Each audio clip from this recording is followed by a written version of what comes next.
Hey gamers, welcome to Vlog Matters number 22. There are two things I want to talk about in this episode, and it's probably going to go on for quite a while, so I'll try and get through some of it as fast as possible. So the first thing I want to talk about is some general updates and then the current state of the game. So one general update is that I recently picked up one of these things, an Amazon Fire TV gaming edition thing. And I was interested in getting one of these back when they launched the first one, but by the time I was actually going to purchase one, they were out of the gaming editions, so I just ignored it. And now I picked one up just because I wanted to see kind of what they did with the gaming stuff in it. And I also have put Super Wall Crash on there and have been playing a little bit because I thought it was kind of an easy thing to deploy to. And it's pretty easy. Some of the stuff I'm using for deploying to it isn't exactly the most simple in terms of workflows, but I think it's a good thing to do for an Android device. The other Android device I have right now is a phone that is very old, so this is probably a little closer to what most hardware is going to be similar to. I think not as old as that other phone, although there's probably some phones that are a little less powerful than this that I'd still like to target. However, the build right now on the Amazon Fire TV is very chuggy and definitely needs some more performance tweaks. So those are all going to be going in later anyways. We've done some of them, but we need to do more going forward. And you can tell when you go to like the 4S plays, but it's a little chuggy, and we're still running everything on like the highest quality setting in Unity. So once we start tweaking some stuff there and we start doing some more basic implementation of like things like more object pools and stuff. We only have like a couple objects right now being run using object pools. But yeah, that's a cool thing that I've been playing around with. Also been playing Shovel Knight on it. Pretty fun. And the reason I want to go into this current build is because what I'm going to talk about later is that I recently went to a get-together, a meetup called or a meetup for Madison indie devs. So it's indie devs in the Madison, Wisconsin area. I'm about 2 hours out from that, but the drive isn't so bad, and I know some friends around there, so I went there and had an awesome weekend. And we'll look at the build that I took there and had people play on the phone and talk about some of the a little bit of the feedback I got. I didn't get a whole ton of feedback, but I didn't really ask a lot of questions. I was more explaining the game to a lot of people, but I got some impressions from just explaining the game to someone and seeing their reactions, so I'll go through some of that. So let's look at the current build. So there's been quite a few changes in preparation for getting it ready for the indie dev meeting, and it's all been stuff that's just been planned to get in here and just sit down and focus on it. So that's why there haven't been so many vlogs lately. So this is the same screen we normally see, and we're not hearing any audio right now, but the settings menu, lets you choose music or sound effects. By default, music is on, sound effects are on. Right now, the music in there is a looping piece of music that I got from the asset store until I do some of my own music stuff. So if I change this slider thingy, you'll be able to see that, or be able to hear the music come up and down. Pretty standard, and you can turn it off. Sound effects, same way, just changes the sound effect level. You can hear it get softer there until it's all the way off. I'm going to play this with the music off because, like I said, it loops. It gets a little annoying right now, and it's just easier to talk over. So if I go back, if we look at the character select screen, in this current version, I've already run it once before, so I've already unlocked these characters. By default, Lumberjack here and Lumberjill are unlocked, and then Hornhelm here is locked, and I don't know how much I'm going to make him in terms of what you have to pay for the coins, but right now he's just 0, so I can test it. So if I go in and play as Hornhelm, we can do a little run. Before I start the run, you'll see there's these white guys here that are skeletons, or skellingtons as they're called in the code. These are the first enemies that are actually animated and come at the player. One thing that needs to get in here that isn't in here for these characters or the characters on the character select screen is I'd like to somehow like randomize where it starts in their first animation cycle, because you can see right now all these guys are kind of doing the same animation at the same time. Their animations aren't really staggered. But as I start running, you'll see them start to chase me as I run right into that. And they act just like the blue enemy that used to be in this biome. The only difference is that they're animated. I spawn less of them now, and yeah, that's pretty much all that's changed with those guys, I think. Those will be expanded on later. But right now I just put those guys in. There's a bunch of other ideas I have, and I also have to tweak some of like the starting effects with the enemies, because like that I started in an enemy biome, which is okay, but the enemies are a little more difficult, so I wouldn't want to do that with like a brand new player or someone just getting started to Super Wall Crash. One of the other things I'll show off right now is, you probably didn't see it right there, but as I got that coin, a little +1 came out of my character and kind of floated up into the sky, and it was yellow. It's not very big and it's not very pronounced right now, so it's kind of hard to see. So if I grab that one, you can see it. So I have to tweak that a little bit. That was just put in very last minute. I think I put that in the night before the meetup, so I think it was like Thursday night, or Friday night, because Saturday I traveled down there. But I also did the opposite for if you hit things. So if you hit certain things, basically anything other than the walls, you'll see a little -1 come off of the character, and it's red. And that needs some tweaking. Right now it just kind of places itself by the character and kind of does a little randomness of position right around him. I'll probably want to change that, because I think in the future I'd like to put actual like little bits of wording in there in some status effect cases, and it's going to be really hard to read any of that because of the speed and the color and it not kind of sticking out as well. So let me think about what else I threw into here. Hornhelm's new, enemy characters, the font stuff. Let me die here and see what else, if there's anything here. So the tap and earn 20 coins, I don't know if that was working last time I did one of these vlogs, but it's been working. It just goes to the test Unity ad service right now, and it doesn't change. It does, so if I click this, I can't get it to work on the Windows, my Windows desktop, but on my Mac it works right away. You click that and it just plays. I don't know if there's something different I have to code in for that right now. But I did update this, so it updates the UI when you get those coins. Settings here are all the same as before. And then there were a couple tweaks to this screen, such as like when you unlock the characters, it updates the UIs, the different parts of the UI as you unlock them. There were a couple bugs. I think if you would come in here and then you would back out, some stuff would show up on the screen. That's been fixed. And yeah, overall that is the current state of the build. In terms of biomes and characters, I've created a couple more characters. They haven't been rigged and animated and put in yet. It takes me about 2 to 3 hours to create a character, rig it, animate it, and get it into the game and run, which isn't too bad, which means if I do, about 2 or 3 hours a night for a week, I can get a solid 5 characters in there. So I could be releasing content pretty well after launch and during development right now. No new biomes quite yet. Tweaked a little bit of the collisions or the colliders. I need to tweak them a little more, especially for the coins. The coins are actually difficult to hit, I've realized lately, and I think it's because their collider is not very wide. It's very thin. It's the size. It's like the depth of the coin, which isn't very thick, but it's as wide and high as the coin, which is pretty good. But trying to catch it sometimes when it turns to the side is very difficult, which I need to play with. If I make that a little wider, does it seem too weird to grab it? Does it look like the player's not even hitting it? There's just going to be some tweaking there. Didn't tweak any of the speeds, I don't think.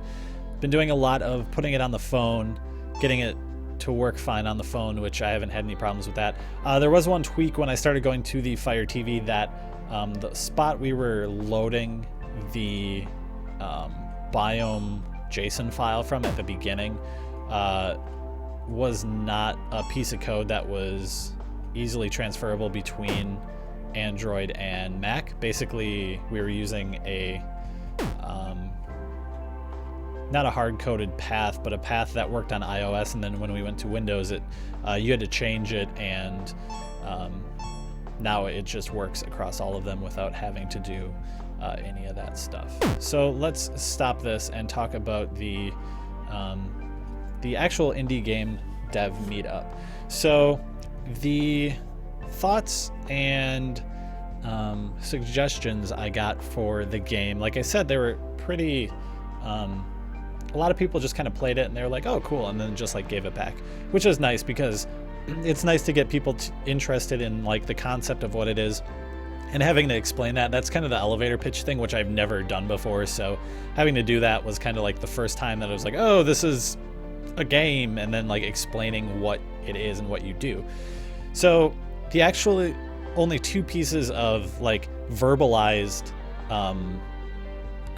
not criticism, but verbalized thoughts I got were one player thought that it would be nice to have a temporary invincibility as you were playing. So if I'm playing and I hit something and I don't see something else behind it and I hit it, it takes 2 away. It takes 1 away as soon as you hit any object, or takes however much that object is worth. Right now everything's worth 1. And in some biomes like this one, where stuff kind of is built closer to one another, it's actually a good piece of advice. However, at the same time, I like the fact that you have these health bars or you have this health bar, and that health bar doesn't, kill you right away when you hit something, like a temple run or something does, where as soon as you hit something, you're just done, and then you get the option to continue. I'll have to think about the temporary invincibility, but it might extend the length of any of these levels, and it might get to the point where I'd really have to balance out the health, which I'm already going to have to do, but to the point where I would have to consider the ramifications of playing for a very long time, and that invincibility unintentionally saving the character when I don't want to save them. And I think some of the gameplay tweaks I'm going to be putting in going forward is going to be remedying that kind of setup. So let me pause it here, because the next item, as I'll explain, was from one of the speakers. I think this was from Aaron. What he liked was the feeling of exploration in it, and the thought that he could find hidden things, which was our intention originally, that we were going to put hidden things in here that only spawned ever so often. Right now, none of that stuff's in, but just the fact that I think he liked the ability to keep going left or right as far as you could, and see what's way over to the right, and maybe a little bit of exploration in terms of going forward and seeing the new biomes. I know that was a draw with one of the other guys on the dev team originally, and it'd be cool to implement something that, like, as you keep going this way, maybe if we count the number of seconds or something you hold going right, and it's like an extended period of time, we spawn something goofy or something interesting. None of that stuff's in right now, or immediately planned, but it's not anything that would be ridiculous to add going forward. So those were the only 2 items that were brought up. The other items that I noticed, and these were more noticing as I watched people play it, as soon as someone picks up the game, especially since I failed to explain that the name of the game was Super Wall Crash as I handed it to them. I don't know if they just clicked and started playing right away. But this is a thing that was always a problem in design, is that when a player plays, this part wasn't a problem in the design, but we were at the meeting and the player was going boom, boom, boom, boom, boom, boom, boom, boom, boom, hitting all this stuff. And I was like, okay, Super Wall Crash is a, procedurally generated infinite runner, and you just go forever, and the goal is to get as far as you can without dying. And they're like, oh, okay. Oh, so I shouldn't be hitting all these things like I was doing before. And I'm like, no, you shouldn't be just going bang, bang, bang, bang, bang, bang, bang, bang, and just hitting every single thing you can possibly try and hit. At least not in this mode. There's concept we have that isn't in this, probably won't be in the initial product that is related to it. But no, in this you don't want to avoid everything. And by the time I would say that, the first wall would show up and the player would go oh, and they'd like freak out because they didn't know what they were supposed to do when this big wall lines up in front of them. And at that point you have to explain, no, you can hit the wall, you can't hit anything else except the coins. And that was always a problem in development, that it was like, okay, if we design this so you're not supposed to hit anything except power-ups, which right now is only a coin, and the wall, how is the player going to know that the wall is okay but everything else is bad? And I think in a little way the art style works against us, because I feel like the art style is cartoony and presenting enough in most of the biomes, or not presenting, is cutesy enough that it's not like, oh no, that's got spikes, I shouldn't touch that thing, that's going to hurt me. So I think a lot of that could be fixed with tutorials, and I think the tutorials in this game are going to be very simple. It's going to be a basic, screen or something saying, don't hit this stuff, walls are okay, and pick up coins. Whether any person is going to read the tutorial, I know explaining that stuff in that kind of format and expecting them to rely on that is a bad idea.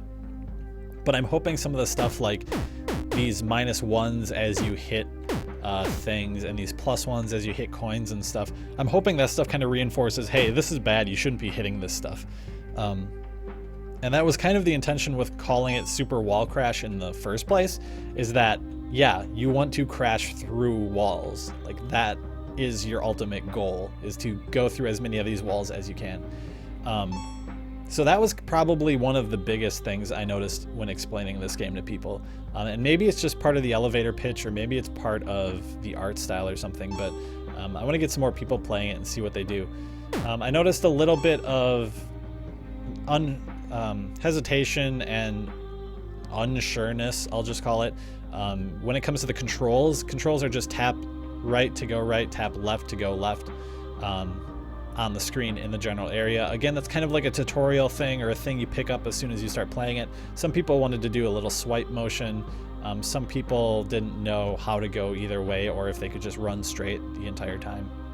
I think that's a little bit of a mechanic thing where as soon as they get used to it, they'll be able to do it. It's one of those things where it would take me a lot more time to actually code in a tutorial that's like, press right now, and then you would press right and it'd be like, good job, now press left, and then you'd see you go left, and then I think it would take more time than it's worth to actually do that. So I think I'm just going to put something in that shows like basic controls, and then right after that shows something that, what you can hit and what your goal is, and then allow the player to see that stuff through the settings menu at some point in the future. I think those were all the major issues that I noticed that came up. A lot of people were pretty happy with the performance. It looks a little chuggy on my screen right now, so I don't know if my computer is running a whole bunch of stuff in the background right now. But on the mobile device that I'm running, iPhone 6 Plus, it is almost completely smooth the entire time. And like I said, there are couple ideas for performance that I want to improve. Okay, let me go forward because this is going on for a very long time talking about just the build. Madison Indie Devs. That was a really cool meetup. I've never been to an indie dev meetup before, so to actually talk with other devs and people who actually do game dev, it's like the first time I've actually done that in person. So it was really cool. There were probably, I think I estimated about 12 to 15 people there. There were 3 other games. I didn't get to see one of them. I saw 2 others, and there were 3 presentations. One was on Scrum and Agile. The Scrum and Agile one was cool. I've seen quite a few presentations on Scrum and Agile in the past, and I've practiced it in different forms, so it was a little good, refresher and stuff. There was another one from Aaron from, I believe the name of the studio is Flipfly. They are the developers. He's one of the developers on Race to the Sun, which is apparently on just about every platform imaginable. And he was pretty cool. I talked with him a little bit afterwards as well, and he was the one who I mentioned before, I think, liked the exploration style of the game. It was very interesting to listen to his presentation on optimizing mobile performance, particularly because Race to the Sun is also an endless flyer, I'll say, but it's an endless runner, and it's generated as you're going along. So there were a ton of parallels between what I've been doing with this game and what he had to do with his game. Especially with like all the performance stuff, it was like, tip number 1, use object pools. I was like, oh yeah, I had to research those and implement those to a degree. And then tip 2, do this thing. And I was like, oh, yep, done that. Tip 3, do this thing. Oh, yep, been there. I think the biggest thing that I got out of that, out of his talk, was the importance of all that stuff, because while we've addressed it somewhat in this game, we haven't taken it to the extreme I think it needs to be taken to. And I say the word extreme a little lightly, because I know, especially with a lot of performance fixes, it can add a lot of complexity to the project, and that was a big part of Aaron's talk. And I think we've seen a little bit of that, but not enough of that in a good way now, but in a bad way in the future, because as we optimize it more, we're probably going to be adding some more of that, those design patterns and things that just help with the performance.